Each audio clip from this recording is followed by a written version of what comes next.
Berta e a morte do autor. Entón, a obra Berta e a morte do autor neste libro aparece de diferentes maneiras.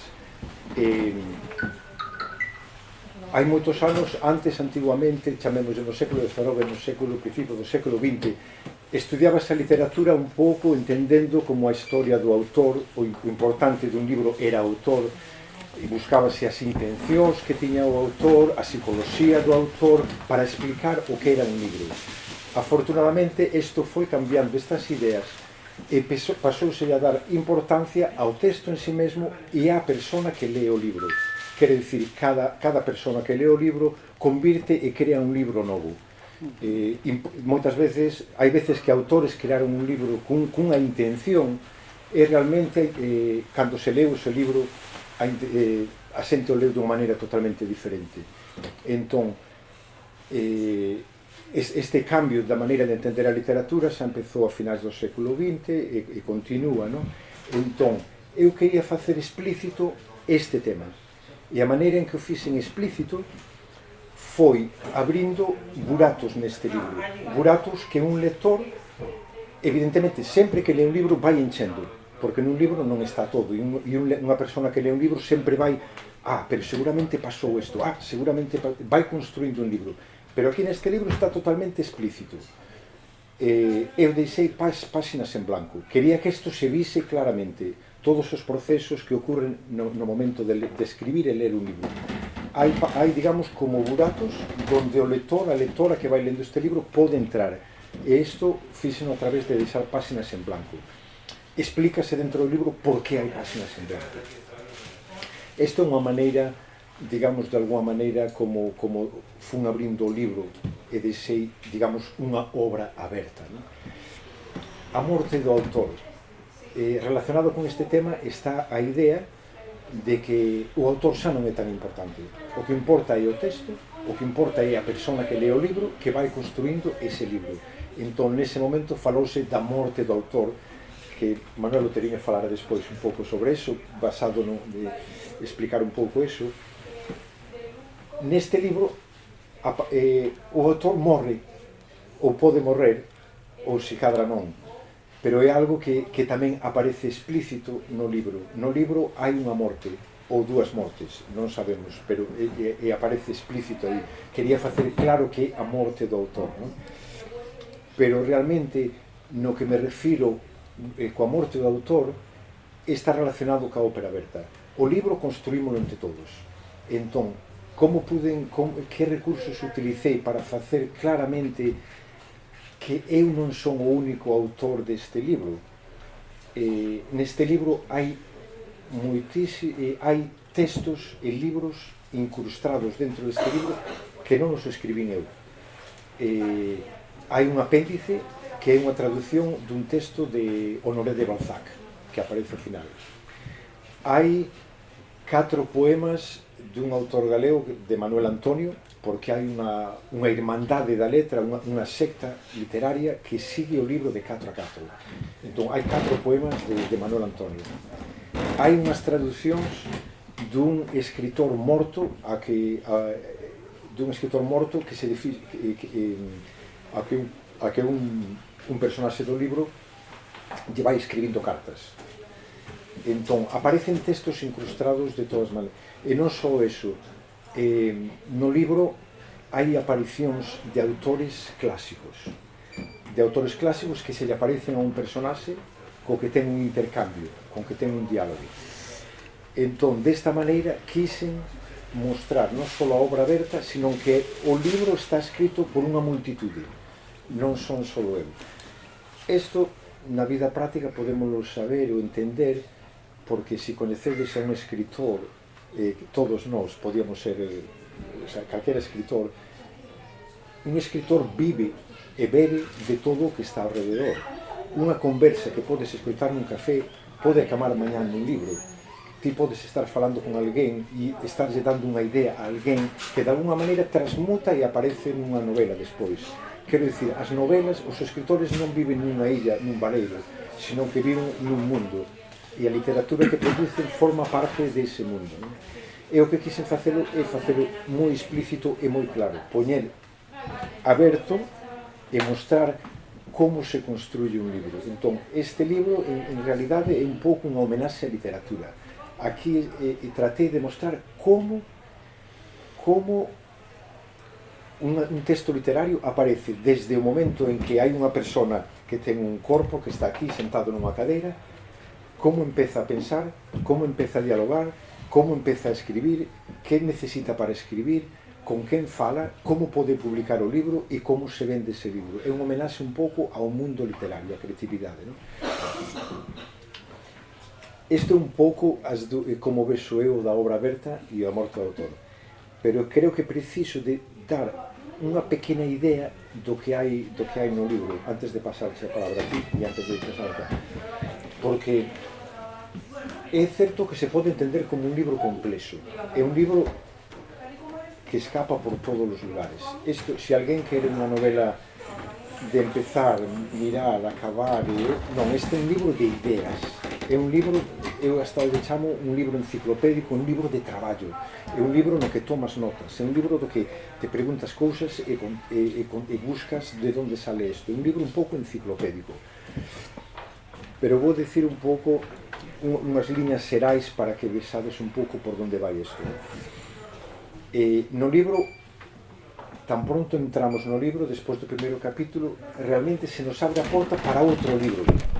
Entón pensamos que estamos empezando a ler etcéteramente, pero de repente estamos nos dando de conta que estamos lendo outro libro que se chama A xente toda está tola, con excepción dunha persoa que coñezo. Exactamente. É un libro que lle faltan algúns capítulos, pero evidente podes contar iso. Ese libro está escrito por outro escritor, que non é Selis de Toro. Chámase Alfa Beto. Se fose en inglés sería An Alphabet. Alphabet. Un tal da Alphabet. Non é un macho alfa. Bueno, é macho, pero non é un macho. Alphabet, perdón, Selis. Bueno, entón, quero dicir que empezamos a ler etcéteramente o libro por Selis de Toro, cando nos damos de conta, estamos lendo outro libro. A xente toda esta tola, quitando unha persoa que coñezo eu, por Alfabeto. Empezamos a ler ese libro e dámonos de conta que ese libro non o estamos lendo nos sós, o está lendo tamén outra persoa, unha lectora que está facendo comentarios sobre eses textos. Severos, moitas veces. Sempre. Hai un par de fábulas que lle gustan, por aí. Entón, que ocorre? Que unha vez que acaba ese libro, ese texto, ese primeiro texto, ao que é certo, como comenta Manuel Outeriño, faltan algúns capítulos que se explicará máis adiante por que faltan. Porque a lectora estivo nun apuro.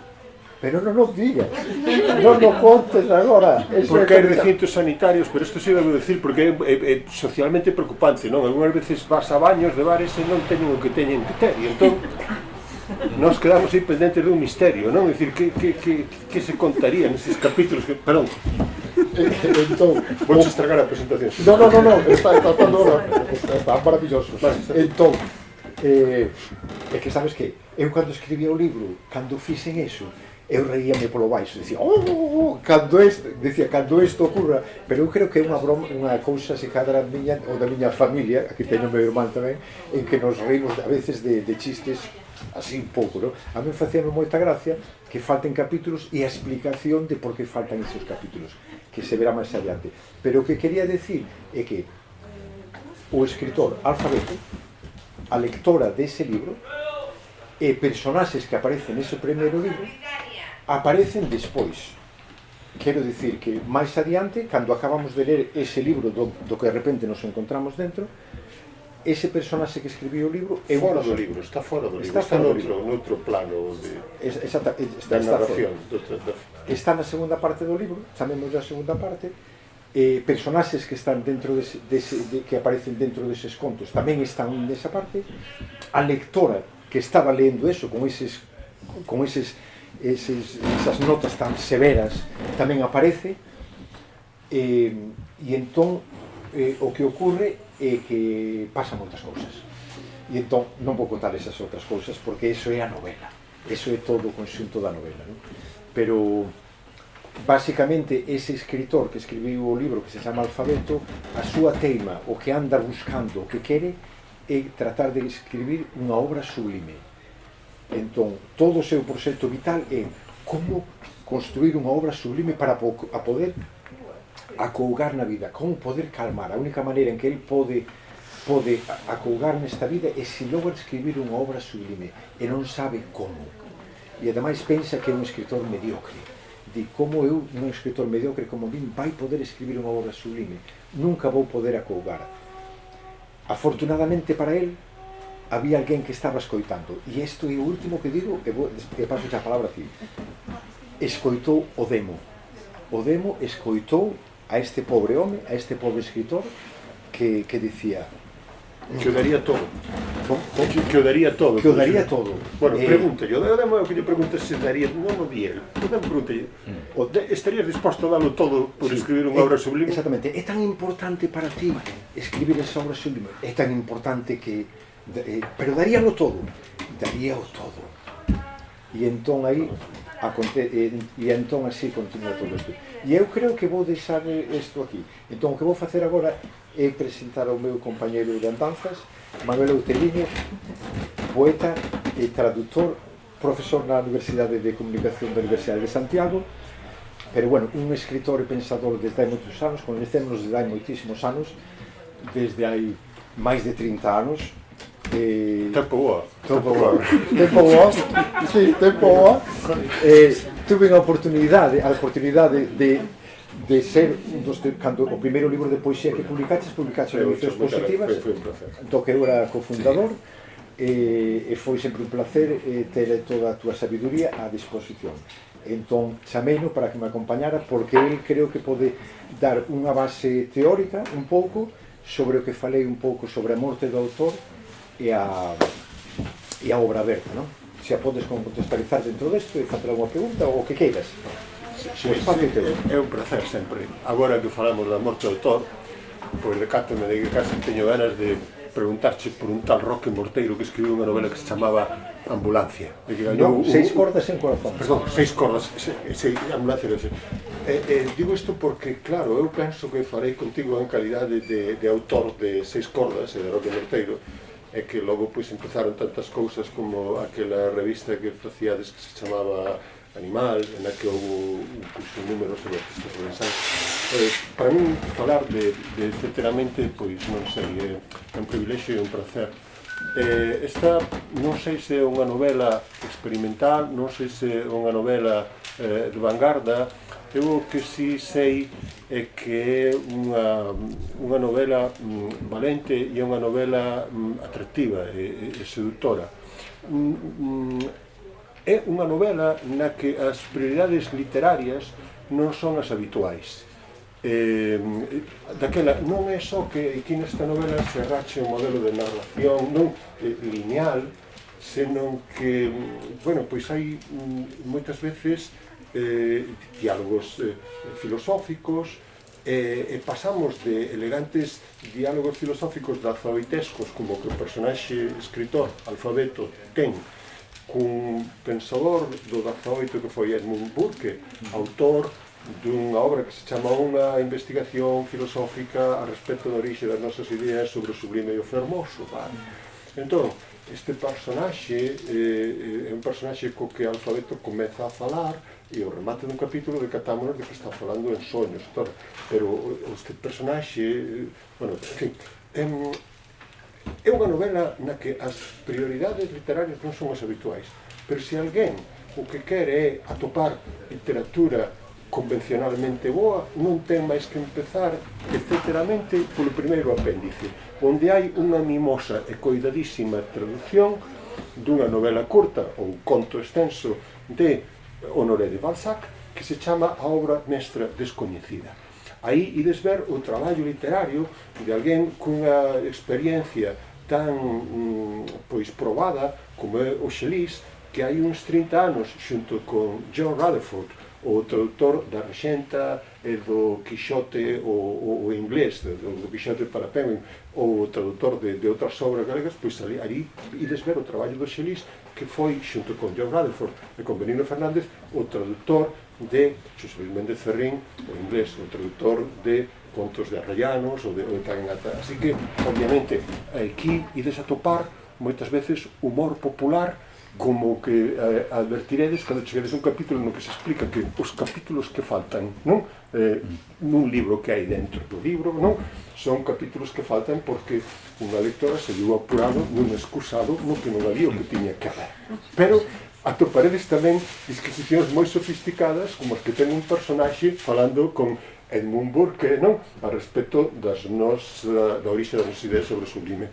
En fin, é unha obra na que as prioridades literarias non son as da literatura comercial ou son as convencionais, pero é unha obra que non é plenamente extraña ás preocupacións literarias, estéticas e filosóficas do século XX. No ano 1963, Cortázar, que xa escribira contos de misterio convencionais que gustaron moito a Borges, o primeiro portugués, Casa Ocupada, escribiu unha novela que se chama Rayuela e que comezaba cunha advertencia, que di, a súa maneira, este libro é moitos libros, non? E ofrecía dous percorridos de lectura.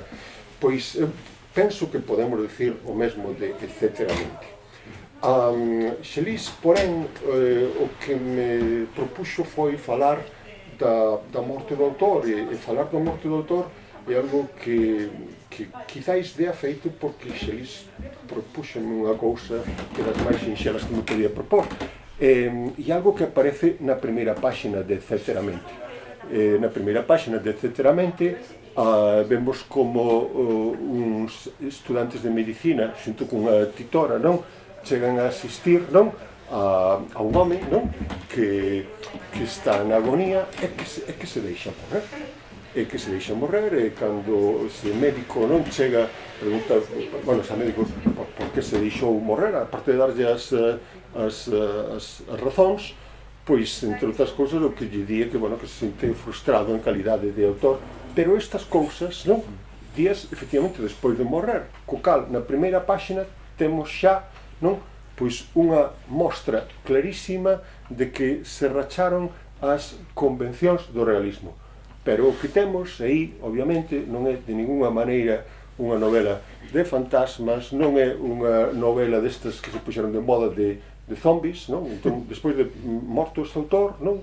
Os estudantes de medicina, non? E a instructora teñen noticia de que nunha praza contigua desa mesma cidade houve uns tiros, hai máis mortos, non?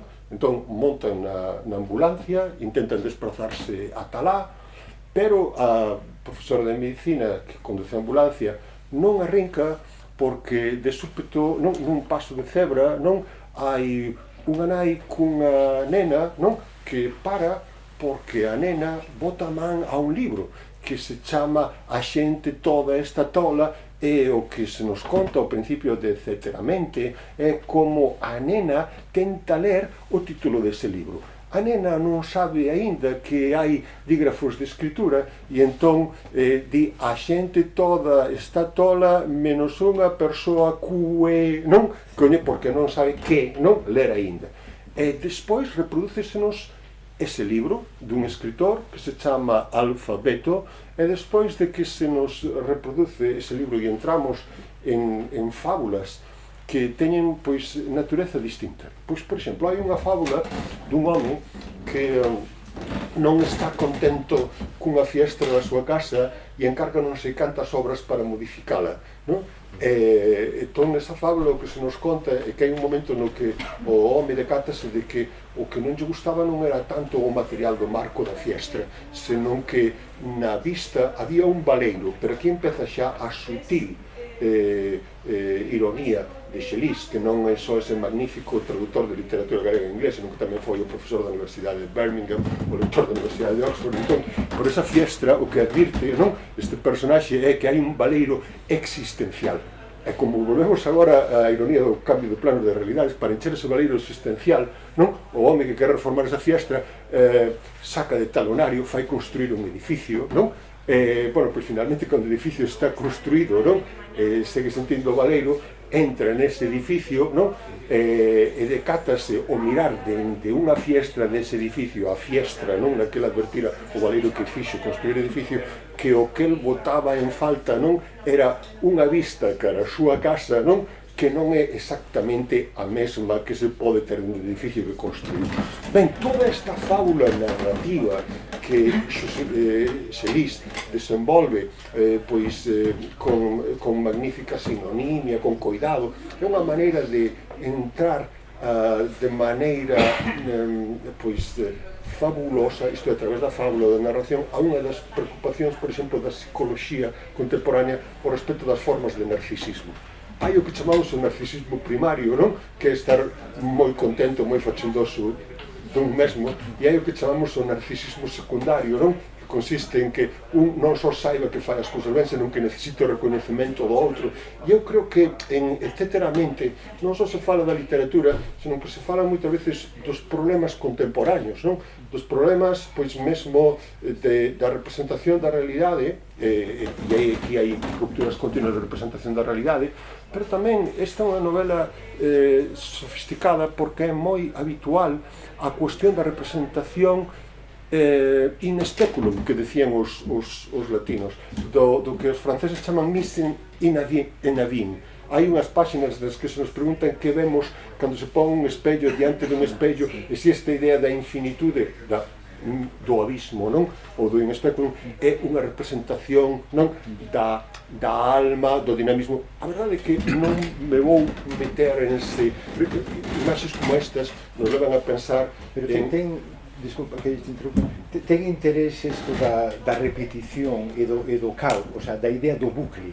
A idea do bucle, había un libro dos anos 80-90 de Richard Hofstadter, Gödel, Escher, Bach. Exactamente. Pois nese libro fálase un grande gracioso bucle. Un grande gracioso que fala un pouco de que orixe da vida, e fala dos dibuxos estes de Escher, sí, que son como infinitos, que, o sea, nunca existen. Bueno, son paradoxos visuais, porque, sí, por exemplo, nos presenta as 4 paredes dun castelo, non? No que hai pois 4 paredes con escaleiras descendentes, non? Presenta as escaleiras descendentes, non? Parece que a final da última escaleira descendente estamos máis alto que a primeira. Entón, da mesma maneira que pode haber paradoxos verbais, nas representacións visuais, non?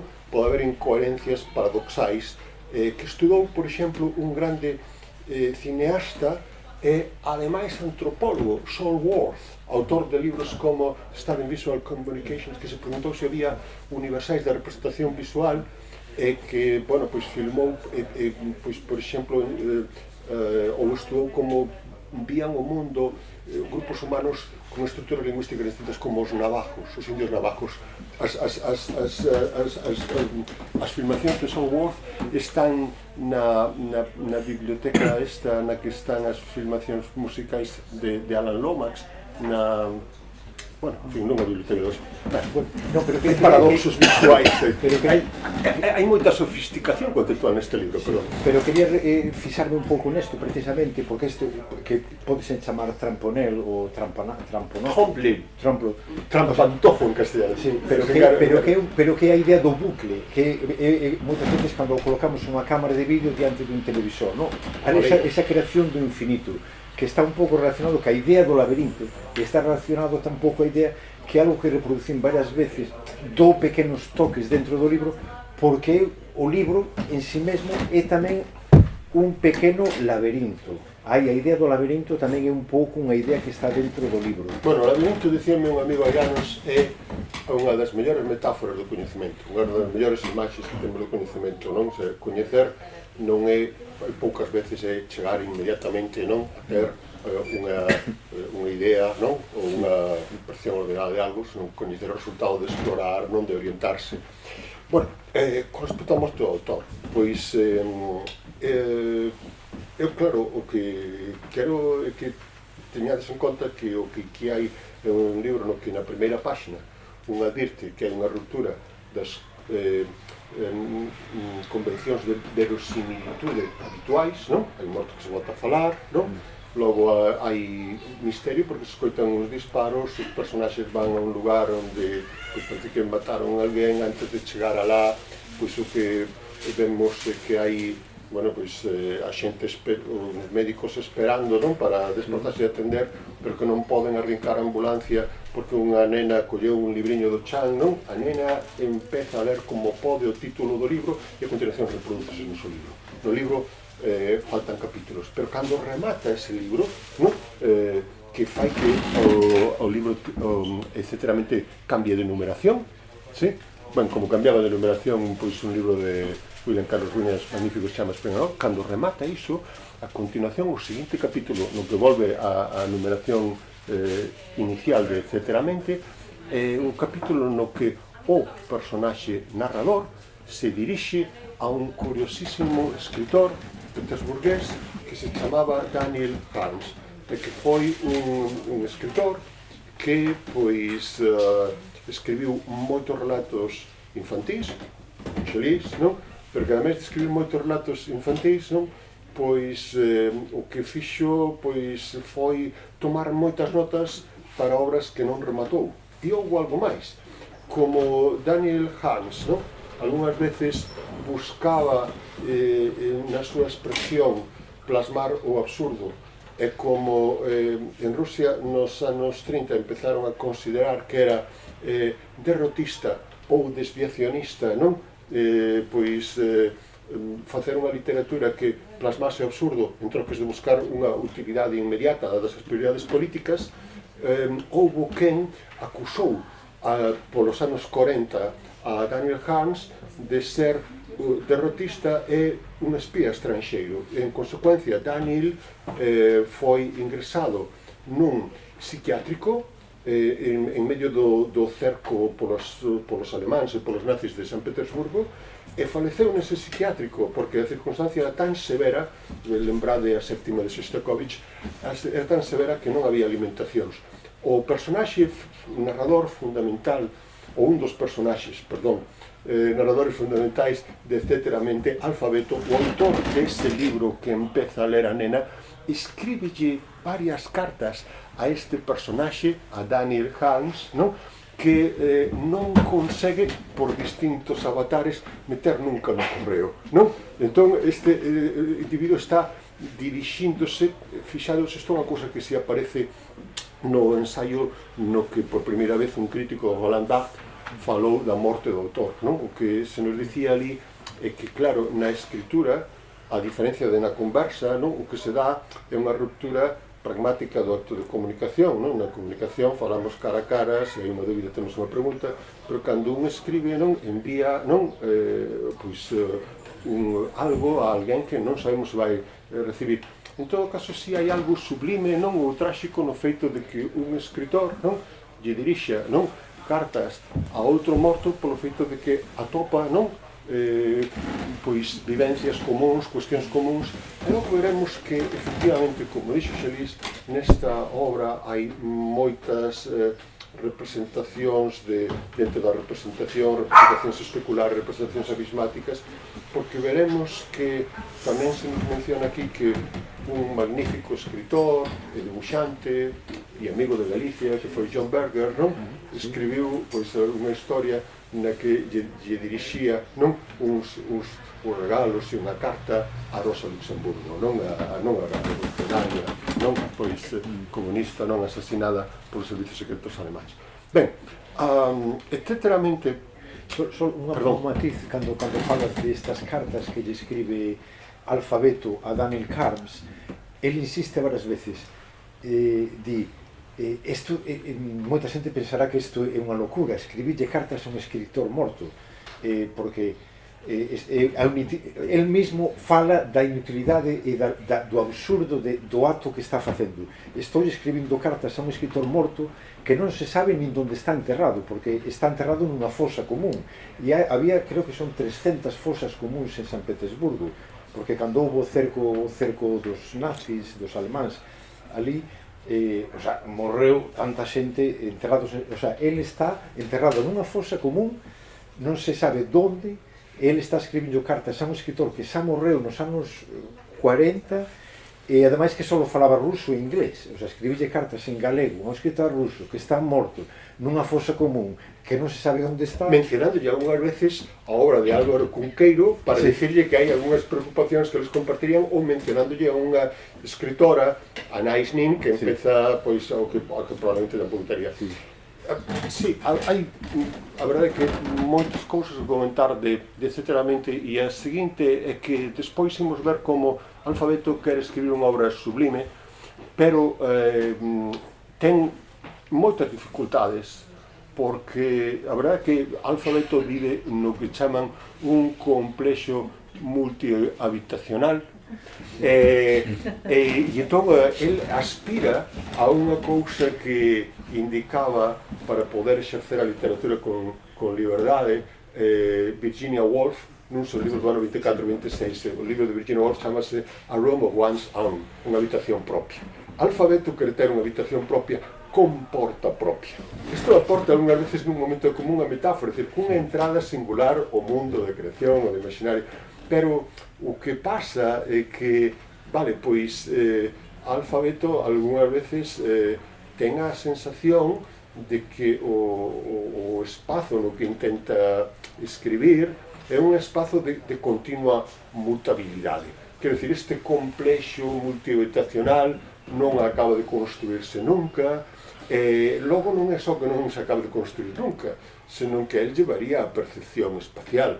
Entón, algunhas veces dá a impresión de que lle está encollendo a habitación, ten que renegociar o espacio, o habitáculo.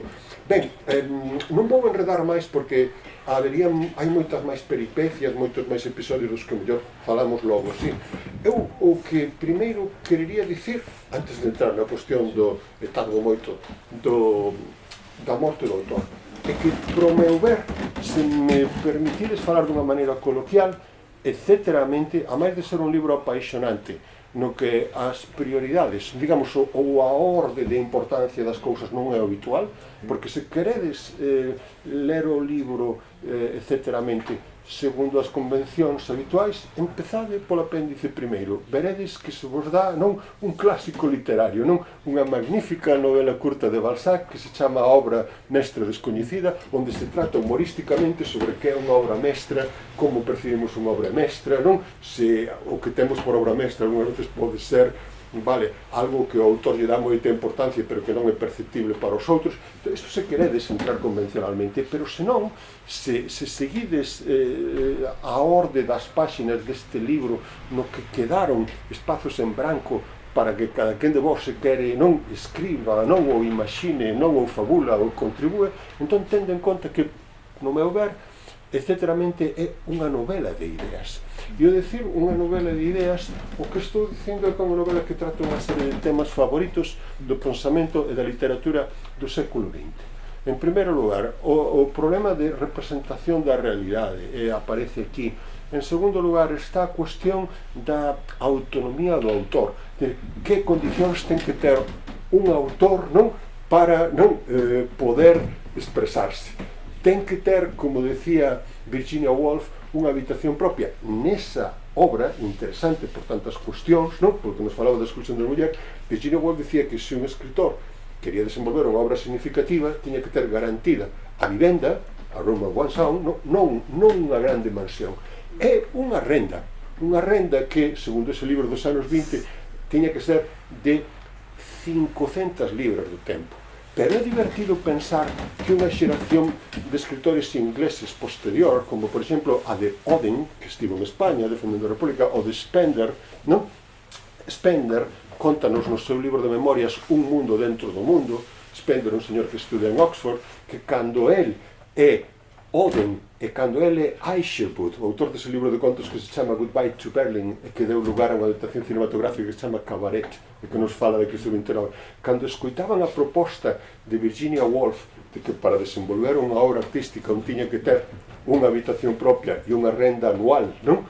Do que serían, pois, hoxe, pois, algo así como, pois, non sei, 25.000 euros. escachaban de risa, porque dixen, bueno, isto xa non é posible nin para nós, que somos... E de feito, a xeración de Spender, a xeración de Oden, a xeración de Aschenbrück, non? Pois foi vivindo de dar clase de inglés, non? A burguesía xudeo-alemana, non? En Berlín, nos 30 e nos 40. Entón, etcéteramente, é un libro no que non só aparece a cuestión da representación problemática da realidade, aparece tamén a cuestión da dificultade de subsistencia do escritor. Ben, pero outra das ideas que aparecen en etcéteramente é tamén a tensión que hai entre a obra de arte e o mundo mercantil. O escritor alfabeto non dar matado o libro porque quere explorar unha serie de aspectos e chegado un momento, non, os seus editores non pídenlle que, por favor, non, remate xa, e entón, pois, bueno, perdón, este non é alfabeto, este é Xelis. Puntualizar dos cousas. É que no libro hai dous escritores, Alfabeto e Xelis de Toro. Sí, perdón, atribuen, o escritor alfabeto, hai outra idea, sí, a cuestión da autonomía con respecto entre obra de arte e mercadería. Está cando aparece no libro Xelis de Toro e hai un personaxe, Xelis, perdón, un escritor que se chama Xelis, o que uns editores que lle deron un pequeno adianto, non? O que lle piden é que remate unha obra, porque claro, hai unha programación mercantil de lanzar uns títulos, entón, o autor, penso que no capítulo 25 ou 65, decir, acepta efectivamente matar o personaxe principal, que é o escritor alfabeto, e entregar a obra, pero cunha condición.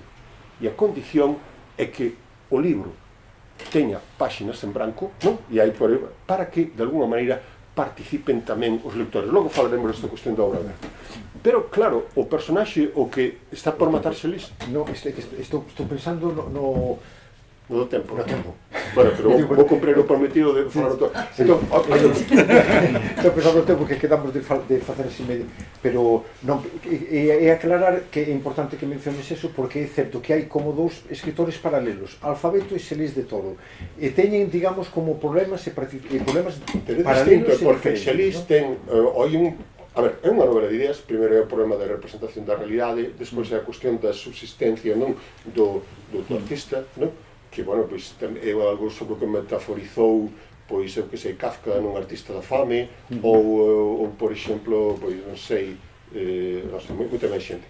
Pero logo está a cuestión da tensión entre obra de arte e mercadería, ou a tensión entre Alfabeto, non? Que é un autor que fala consigo. Harold Bloom dixo que a literatura, o mellor non nos axuda a captar con máis precisión o mundo, pero si nos axuda a falar con nós mesmo, non? Claro, entón, Alfabeto, nas súas conversas consigo mesmo, é unha magnífica figuración do que poderemos chamar, o mellor, as tensións internas dun individuo, non digo do claro, hai unha tensión entre o que a creación de Alfabeto e despois o horizonte de expectativas dunha lectora que vai facendo anotacións ao remate de cada un dos contos, que algunhas veces moi censorias. Ben, a respecto da cuestión da morte do autor, pois miren, no ano 1968, Roland Barthes, un crítico francés, non, dixo que se un miraba obras de arte, como por exemplo un conto de Balzac que se chama Sarracine, e vía que ali se nos falaba de que aquel personaxe era que un home que se vestía de muller ou unha... Vale, que cando un se preguntaba, non, quen falaba, non, nese conto, pois non o sabía ben, non?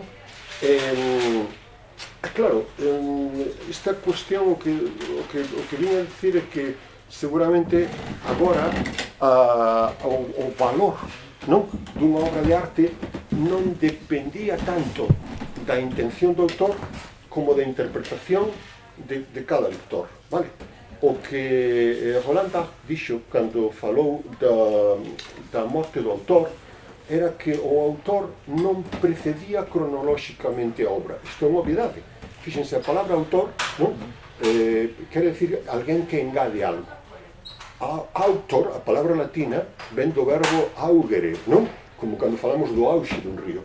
Entón, alguén ten autoridade porque engadiu algo. E Xelis ten autoridade para falar de narrativa porque leva 5 novelas escritas e moitas outras narracións. Pero esta morte do autor era algo do que quería falar Barthes, porque, segundo el, o que caracterizou, por exemplo, as sociedades orais é que cando se narraba unha cuestión ou cando se transmitía unha historia, non? A persoa que transmitía esa historia era un mediador, era un chamán, e entón este mediador, na súa narración, podía ser aplaudido por unha magnífica actuación ou interpretación, pero non era considerado de alguna maneira un autor original. A idea de que un crea dende a nada, a idea de que a creación é singular e divina, non? Dinos Barthes, dinos el, non? Sería máis ben unha idea propia da sociedade burguesa moderna, non? Dunha sociedade burguesa que se caracteriza non na literatura, para facer unha literatura seguindo as ideas do empirismo por unha concepción mística. Entón, o que nos di Barthes é que seguramente na actualidade, en troques de creer que o autor ten unha idea acabada, plena do que vai crear e da obra, non? O que temos que considerar é que esa idea do autor xenial, non? E divino, non? Era a idea que lle conviña, pois, por exemplo, a certo tipo de crítica literaria que sería comparable a actividade dos teólogos. Os teólogos tamén teñen que falar dun Deus, non? Que é singular, único, completamente distinto de nós. Cando Barthes fala da morte do autor, di que coa morte do autor o que aparece é o escritor. O escritor é alguén que leva unha actividade, non? Pois moito máis humilde, como humilde é Xelis, non? O traductor de Xesús Méndez Ferrín hai 30 anos e tanta outra xente.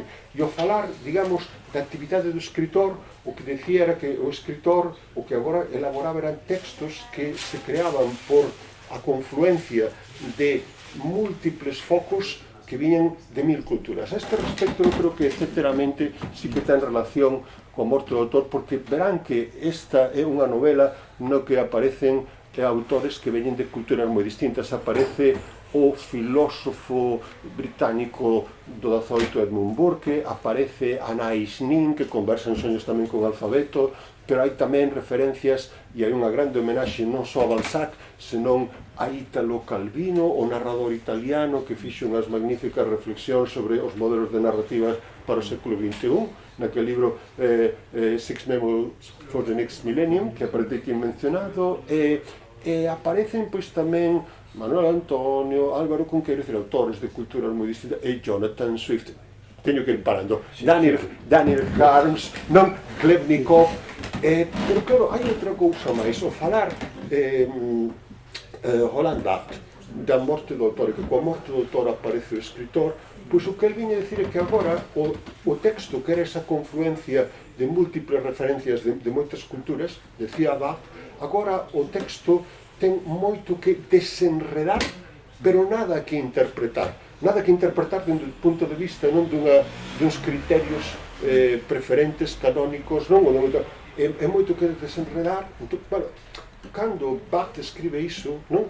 No 68, hai moita xente que está un pouco farta das interpretacións ortodoxas da literatura, e un exemplo dun ensaio coetáneo sería A King's Interpretation de Susan Sontag.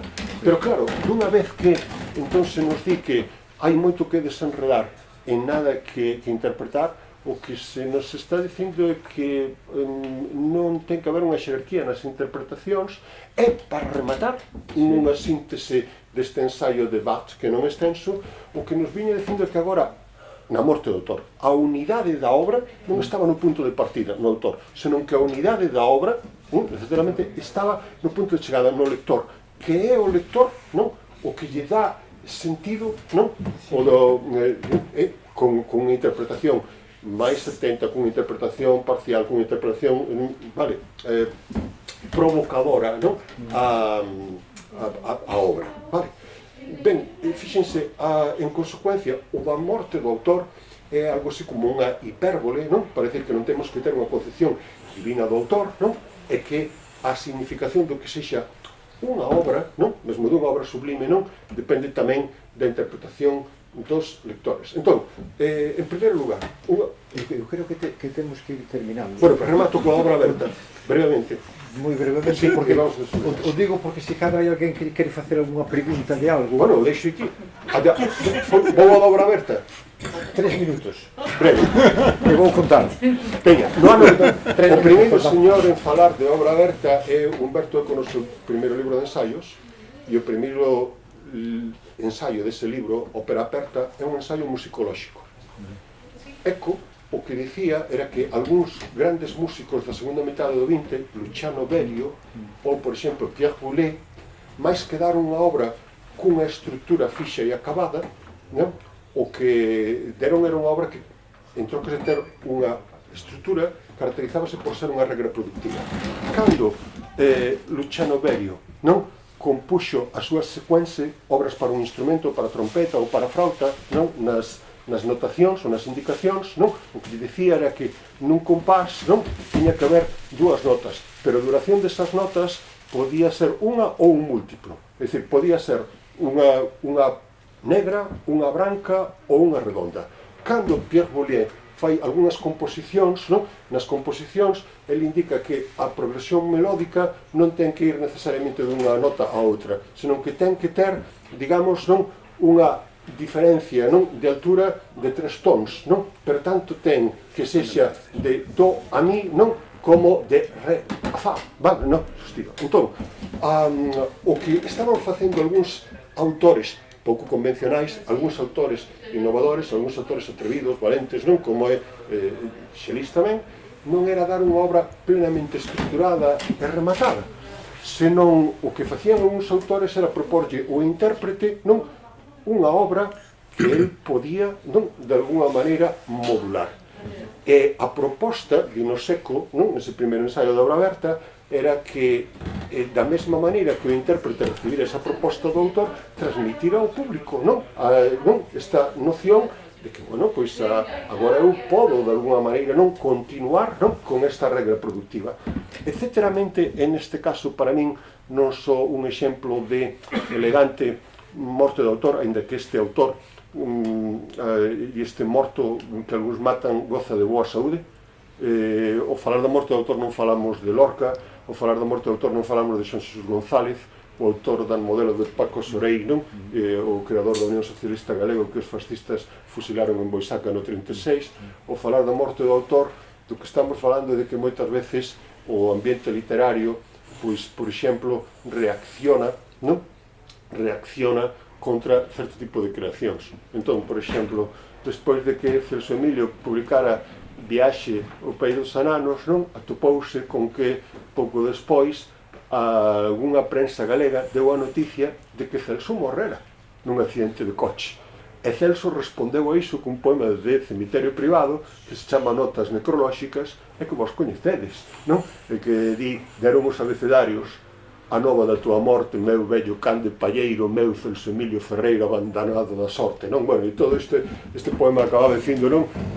Pode o corpo ser vencido. Ben, entón, eu, obviamente, o que agradezo é que, etcéteramente, sexa unha novela de ideas que nos pon diante dunha serie de problemas culturais favoritos da cultura do século XX, a cuestión da representación da realidade, a cuestión da autonomía do autor, non?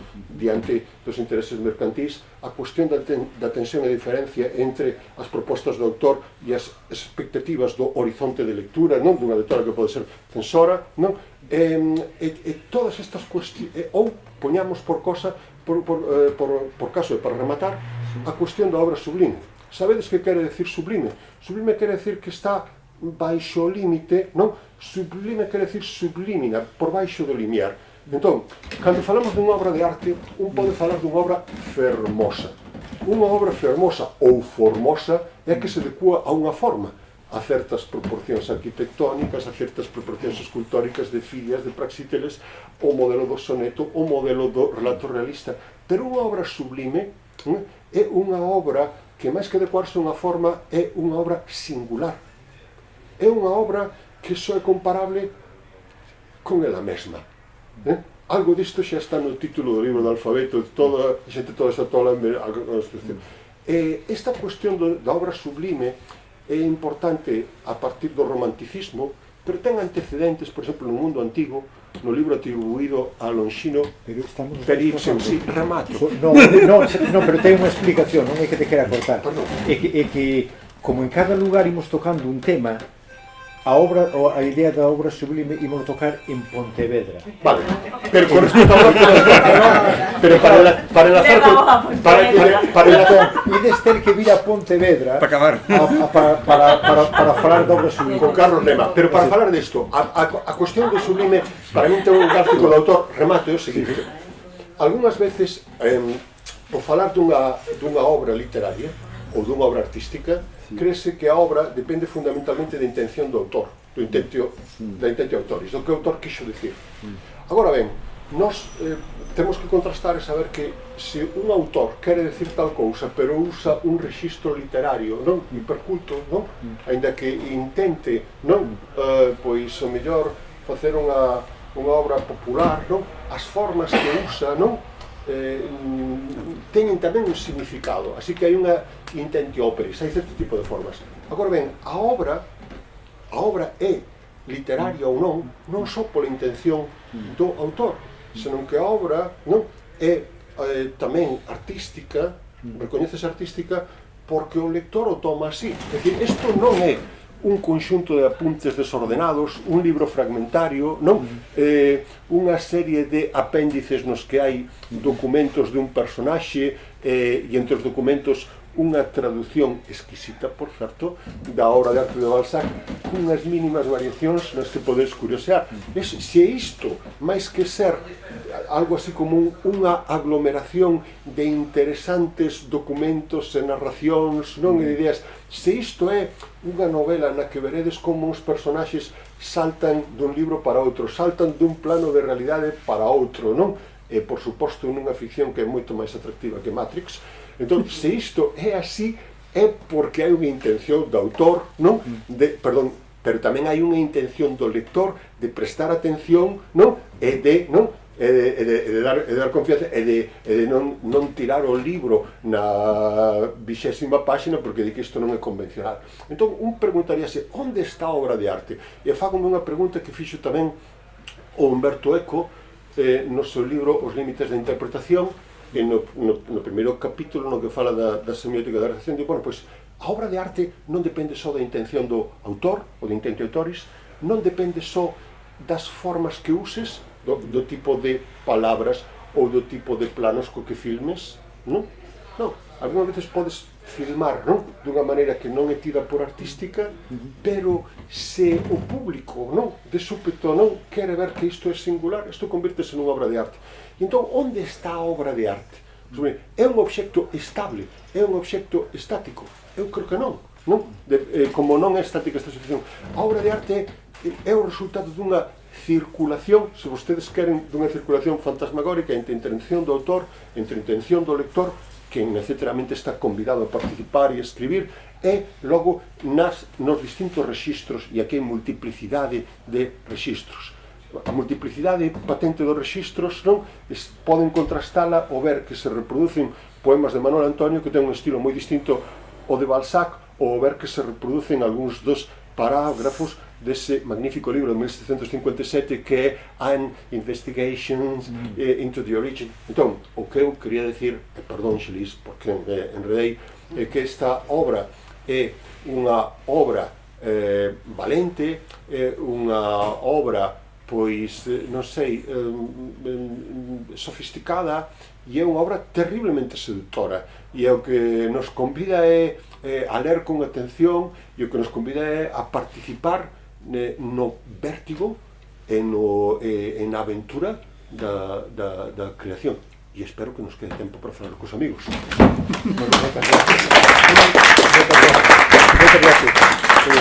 Moitas gracias. Bueno, moitísimas gracias a ti. Eu sabía que era escribir un libro enciclopédico e trouxe unha enciclopedia comigo. Entón, maravilloso. Eu son consciente de que hai xente traballando e que entón non quero que os actos, estou tratando que sempre facelo unha hora, xa chegamos unha hora eu, se queredes, podemos poñer 10 minutos se alguén quere facer preguntas de algo, e entón temos 10 minutos como máximo de preguntas. Se alguén quere preguntar algo, non sei se alguén ten algunha cuestión, algunha cousa que queredes preguntar sobre o que falamos aquí. Un momento de calma. O mellor é unha parvada. Desculpa, é unha parvada. Parvada ninguna. O que dixo antes a morte do autor, é que foi unha cosa que se meteu na cabeza. E case iría o nacimento do autor. Por exemplo, é unha idea moi parva, o mellor. Na Idade Media temos o artesán, que, bueno, facían catedrales, non? Pero non sabemos que, bueno, unha corporación, tal. E logo aparece no Renacemento, empeza a aparecer o artista, que xa sabemos quen é. O mellor son unhas ideas moi desgrabazadas, o mellor xa que estamos ca morte habría que empezar co nacemento, non? E logo, outra idea tamén, vou moi rápido, falaches antes dos espellos e tal, unha idea tamén moi parva. Un libro sempre fala de outros libros, non? Non sei onde o lín. O libro fala? Un libro sempre fala de outros libros. Sí. A sobre outros libros falan de outros libros. Outros falan de outros libros. Entón, o que dicía antes do artesán, que é unha cadea de... que o mellor é unha innovación, por exemplo, o Chartres, as catedrales góticas, pero, o sea, é un pequeno salto evolutivo, logo sigue o autor esa cadea evolutiva, que foi unha especie de ADN. Bueno, un par de ideas moi parvas, Non son parvas, xa pero non sei por onde collelo. Non ocurrironseme. Non son parvas, o que pasa é que non sei por onde... Son magníficos. Sí, porque realmente a idea do autor, de xenio, de que o autor ten xenio, é unha idea romántica, e de que a obra nace dun talento. Acabo de lembrarme outra cousa, a mellor outra parvada, que na Idade Media, creo que, como era, nile sin non hai nada na cabeza canto non estuvera sin intelecto quod ante non fuerit insensenso. Non hai nada no intelecto que antes non estivera nos sentidos. Creo que as nosas elaboracións intelectuais dependen moitas veces das nosas percepcións sensibles do entorno. Outra pregunta. Bueno, aquí o problema é que hai a elaboración da imaginación, perdón. No, outra frase, como era, nada da nada, nil ex nil ou algo así, non? Ex nihilo, nihil ignitur, por exemplo. Vale, sí, por eso, xa me calo. Nada nace dende a nada. Bueno, a idea de autor como xenio é unha idea romántica. É unha idea romántica, demais aparece ligada ao autor torturado que vive esta vida despeinado. A idea un pouco de Becker, era Becker, non, en español de Becker, de pelo despeinado, con barbas, quero dicir, esa idea romántica do autor, e cando nace ese momento a idea de que o autor é un individuo, o que é o xene deste libro, non? E digamos que o que estábamos falando da morte do autor, e cando esa idea empezase a poñer en entredito, e empezamos a falar de que realmente o autor do libro é múltiple, e que a través de min, que escribín este libro, realmente están pasando moitos, estes dedos están feitos de moitas outras das persoas que as que falei, dos libros que leín, dos escritores cos que comunico, e entón o libro está escrito, a miña man escribiuno, pero realmente a través de min está o que me estás preguntando ti a min, está pasando a través da miña man, está pasando a través de min, e acabará nun libro en que alguén, entendes? Quero dicir, a literatura está feito de todo o que nos rodea, entón un pouco, dunha maneira moi rápida e moi non pesada, é un pouco iso que me refiro da morte do autor, non? Que quero dicir que xa non é un autor individual, sino que é unha multitude de voces que están atravesándonos e que aparecen no momento de escribir, non? Pero, perdón, vou molestar tamén que xa que estamos, pero non é un xesto tardío de chegar na literatura o que xa chegou na ciencia Newton antes? Eu vexo o mundo de ombros de xigantes. Sí. Bueno, creo que Xelis, que precisamente o que quere decir é que tarda en certo ambiente literario non ter unha concepción, digamos, máis materialista, non, ou máis realista da literatura, porque a xente que ten unha concepción, pois, non sei, ridícula do literario, non?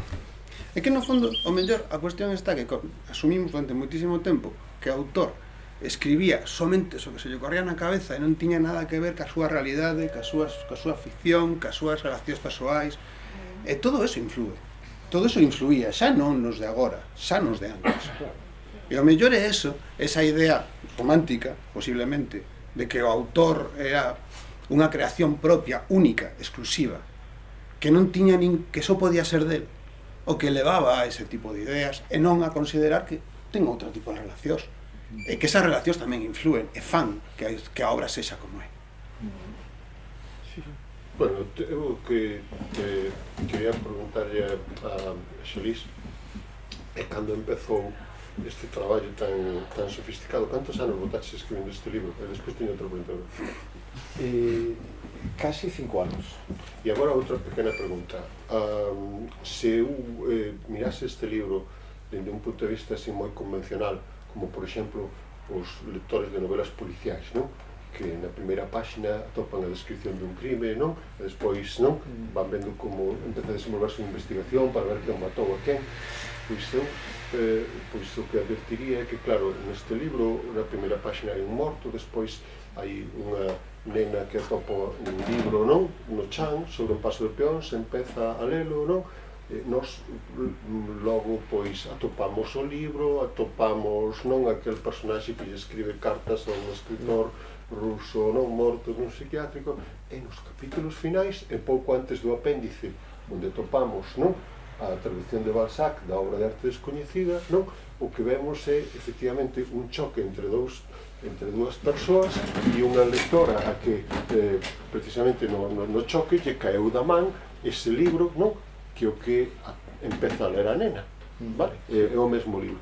Entón, a miña pregunta é, esta narración é o que os gregos chamaban unha analepse, ou que agora algúns chaman flashback. Esta narración é unha narración que empeza cunha serie de contingencias e que nos vai explicando, e que nesta explicación empeza a convertirse en insondable, en sofisticada, non? Como universo, que probablemente estea escrito nun idioma matemático, non? Pero a miña pregunta para Xelís, perdón, porque hoxe estou moi pesado. Xelís, esta novela sofisticada e con múltiples planos podría interpretarse como unha especie de flashback ou analepse ou non? Cal é a estrutura temporal desta novela? Unha cousa mellor ten moita importancia isto, ten importancia esta pregunta. Vai ser a última pregunta que explico. A cuestión é, máis que cal é a estrutura temporal desta novela, é que non existe estrutura temporal nesta novela. É prácticamente algo todo simultáneo. Quero dicir, non existe a próxima semana, o martes, o febreiro ou marzo. É, digamos, unha cousa simultánea. Entón, o que pode parecer unha analepsia, como chamas ti, ou un flashback, realmente eu, o 1º de xaneiro deste ano, o sea, por eso por min este libro un pouco é sorprendente para mí mesmo. Eu despertei 1º de xaneiro deste ano, levantei a cabeza e digo, a novela acontece en 20 minutos. Realmente pasa isto ao principio, aparece unha ambulancia, aparece un morto, hai disparos na praza dos literatos, hai que ir ali. E ao final, no último capítulo, aparecemos outra vez nesa praza dos literatos onde acontece eso. Entón, sí que hai eso que diste, unha analepsia, o sea, que volvemos ao final, o sea, é, digamos, como unha elipse total, é como se Alicia caera no País das Maravillas, caera por un tubo, entrou por un nuevo, saiu por atrás e volve a sair ao final. Entón, ese libro caído que recolle a nena é o libro que esta lectora correndo chocou con alguén e caeu no chan. E entón, outra vez vemos o libro. Entón, si é unha especie de flashback, analepsia, pero ao mesmo tempo é un libro que acontece simultaneamente. Entón, realmente, a acción do libro son 20 minutos. 500 páxinas para escribir 20 minutos. O sea, é unha cousa así, é un pouco así. E deixémolo así como un pequeno misterio que averigüen a xente como é un pouco isto, deixámolo así un pouco, digo eu, a mí me parece.